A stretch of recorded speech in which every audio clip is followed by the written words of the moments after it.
नमस्ते साथीहरू, तपाईलाई मेरो मिनी ब्लगमा स्वागत छ। आज चाहिँ म मकैको च्याख्ला बनाउन रेडी गर्दैछु। मकैको च्याख्लालाई मजाले पखाल्दैछु। म चाहिँ पखालिसकेपछि अब कुकरमा हालिदिन्छु। आफ्नो आफ्नो पकाउने स्टाइल हुन्छ। म चाहिँ यत्तिकै हालिदिन्छु अनि मजाले पखाले यत्तिकै कुकरमा हालिदिन्छु अनि पानी हालिदिन्छु अनि त्यसपछि अलिकति माथिबाट घिउ हालिदिन्छु अनि त्यसपछि सिटी लगाइदिन्छु। अब आजकल ग्यासको अभाव भएको बेलामा मैले चाहिँ इन्डक्सनमा बसालेँ।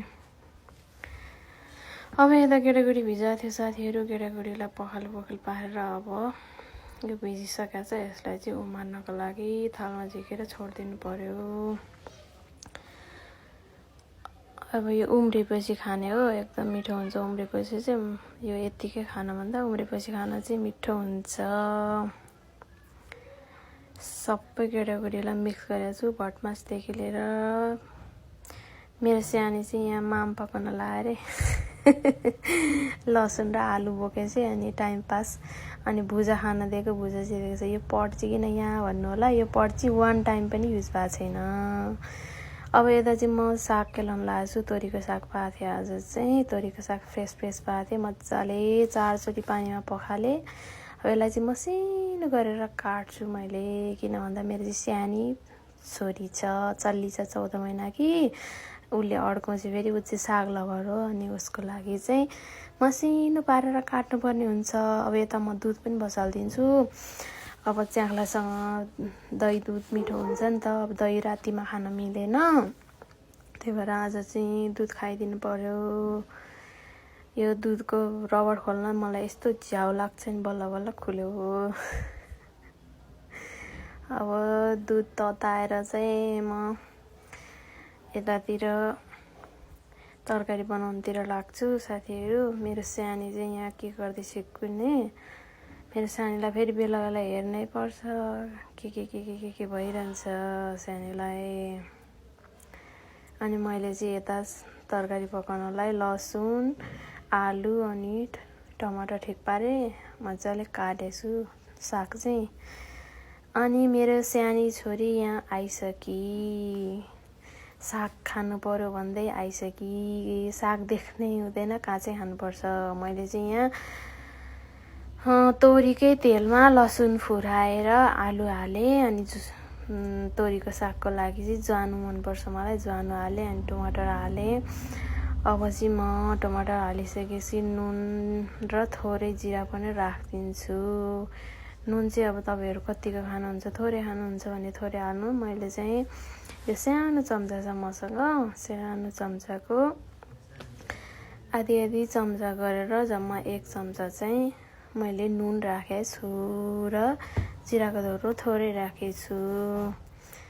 यति भएपछि त साग ओरिने बेला भइहाल्छ।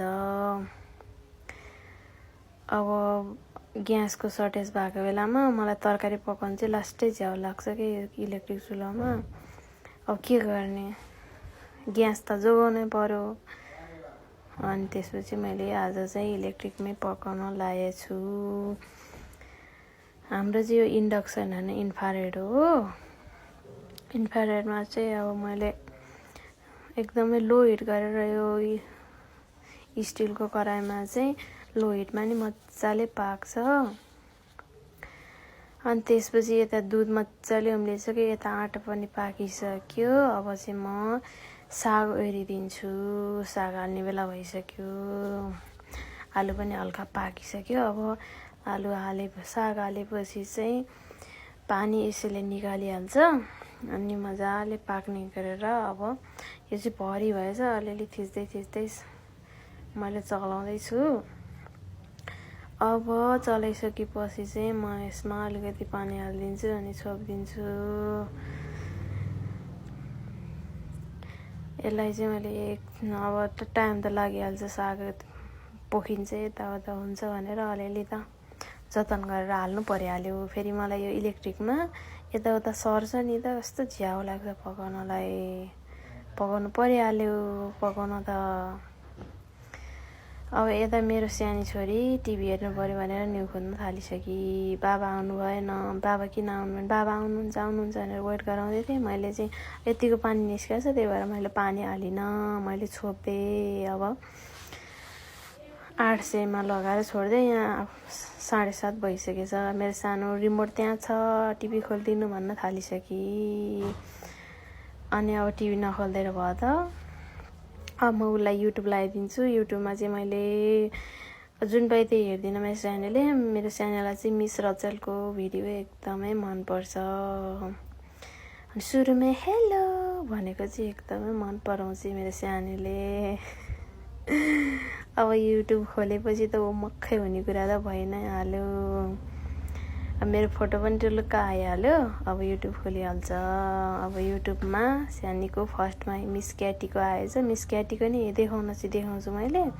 मिस क्याटीको भन्दा उसलाई मिस रचेलकै मनपर्छ, त्यही भएर मैले रचेलकै भिडियो लगाइदिएँ। अब हाई से मम्मा भनिहाल्छ। अब मिस रचेलले ऊ हाई हेलो क्यान यु से मम्मा भनेपछि अब मेरो सानो मक्कै उसको टिभी हेर्ने पोजै यही हो क्या। फेरि आनन्दले रिल्याक्स भएर सुतेर क्या एकदम बिन्दास भएर। अब यता मेरो तरकारी के भयो भने केही पत्तो छैन। पाकिसकेछ साथीहरू यता तरकारी मजाले।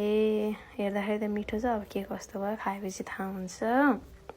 अब यहाँ हेर्नु न बाफ परेछ। अब यो जहाँ यो थिच्नै मिले छैन। अब कपडाले सलक्क पुस्छु अनि त्यसपछि मात्रै यो अफ गर्न मिल्छ। अब यो अफ गरे पनि माथिको स्विच चाहिँ अफ गर्नु हुँदैन। फ्यान जबसम्म बन्द हुँदैन तबसम्म यो इलेक्ट्रिक चुलोको यस्तै हुन्छ। अब म एकछिन आराम गर्छु सानीसँग, बाबा नआइन्जेल। अनि त्यसपछि सानीको बाबा आउनु भयो। एकछिन 5 मिनट बसेको थिएँ, आइहाल्नु भएछ। अनि त्यसपछि बाबाले चाहिँ आज सानीको बाबा है, मेरो बाबा होइन, सानीको बाबाले चाहिँ तरकारी लिएर आउनु भएछ कालीमाटीबाट। यहाँ ब्यागमा नि बाँकी छ भन्दै हुनुहुन्थ्यो। ब्यागबाट तरकारी झिक्दै हुनुहुन्छ। आज तरकारी चाहिँ धेरै नै लिएर आउनुहुन्छ। हाम्रो 1 हप्ताको यो प्याकेज हो हुन चाहिँ 1 हप्तालाई पुग्ने त ल्याउनु परिहाल्यो। हामीले चाहिँ प्रायः तरकारीहरू फ्राइडे ल्याउँछ। अब हेरौँ यहाँ मेरो बुढाले तरकारीहरू के लिएर आउनु भएछ हेरौँ है त। सुरुमै कागती हेर्दैछु म चाहिँ। अब कागती त चाहि नै हाल्यो, अचार खानु पऱ्यो, चटनी खानु पऱ्यो, यसो कहिलेकाहीँ लेमन टीहरू पनि खानु पऱ्यो। यो चाहिँ टाटे सिमी। अनि त्यसपछि डल्ले च्याउ ल्याउनु भएछ। डल्ले च्याउ चाहिँ आजकल एकदम सर्टेज भएको छ अरे नि त बजारमा। हामीले खालि राजा च्याउ लिएर आउँथ्यौँ। आजकल आज चाहिँ बुढाले च्याउ फेरेर डल्ले च्याउ लिएर आउनु भएछ। त्यति धेरै खतरा राम्रो त रहन्छ आजको च्याउ।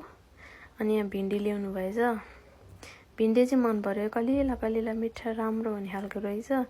अनि यता गाजर र इस्कुस लिएर आउनु भएछ। यो 3टा गाजर के गर्ने होला। यो 2टा इस्कुसले चाहिँ हामीलाई 2 साग पुगिहाल्छ, केही फरक परेन।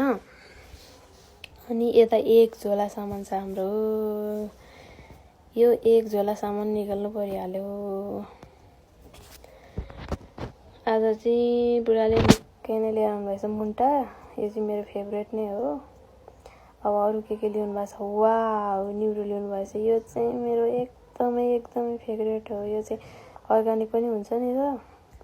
यसलाई चाहिँ बिसातीहरू केही चाहिँदैन। यो चाहिँ हाम्रो 2 साग हिँड्नु लिएर आउनु भएको छ। यहाँ मुठा सानो देख्यो भने यति ठुलो मुठा छ क्या चाहिँ। अनि अरू त खात्रा खुत्रेको मुला, बन्दा, काँक्रा यस्तै लिएर आउनु भएको रहेछ। अरू त अनि मलाई ब्रोकाउली मनपर्छ। हामी सबैलाई मनपर्छ फेरि ब्रोकाउली चाहिँ। यो चाहिँ करेला हो। करेलाका चाहिँ हामी अचार मात्रै खान्छौँ, तरकारी खानै सक्दैनौँ। अब यहाँ चाहिँ यस्तै छ। फर्सी लिएर आउनु भएको थियो। अनि अब यस्तै तरकारी लिएर आउनु भएको छ। अब खाना खाने बेला हो हाम्रो चाहिँ। सानी मेरो साग लभर सानी यस्तो मजाले साग खायो आज सानोले। लगभग हामीले खाने 3 गाँस जति साग खायो होला बेबीले। असर त गर्दैन होला नि, सागले केही असर गर्छ त मलाई थाहा नै छैन। अब खाना नै खाइसक्यो। अब बुढाले भाँडा माझिहाल्नुभयो, म चुलो सफा गर्छु। अनि त्यसपछि अब बुढाबुढी नै एकछिन आराम गर्छौँ। अनि त्यसपछि म चाहिँ अब सानीलाई लिएर सुत्न पनि जानुपर्छ। सानीलाई फेरि एकछिनमै निद्रा लागिसक्छ। खाना खाएपछि एकछिनमा gun gun gun gun gun gun gun gun गर्न थालिहाल्छ। यो इलेक्ट्रिक चुलोमा चाहिँ खै के को दाग बस्ने, के को दाग बस्ने। पकाउनु त धेरै पकाएको छैन, के को दाग हो। ल है साथीहरू, अब हाम्रो किचनको काम चाहिँ सबै सक्यो। मैले किचन बन्द गरेर हिँडेँ है साथीहरू। यहाँ सानी चाहिँ वेट गरिरहेको छ मेरो, कतिखेर आउनुहुन्छ मम्मा भनेर। अब म सानीलाई लिएर जानुपर्ने हुन्छ। अब 9:30 भइसक्यो साथीहरू, अब सुत्नुपर्छ होला। गुड नाइट साथीहरू, बत्ती बन्द गरेँ है त, बाई।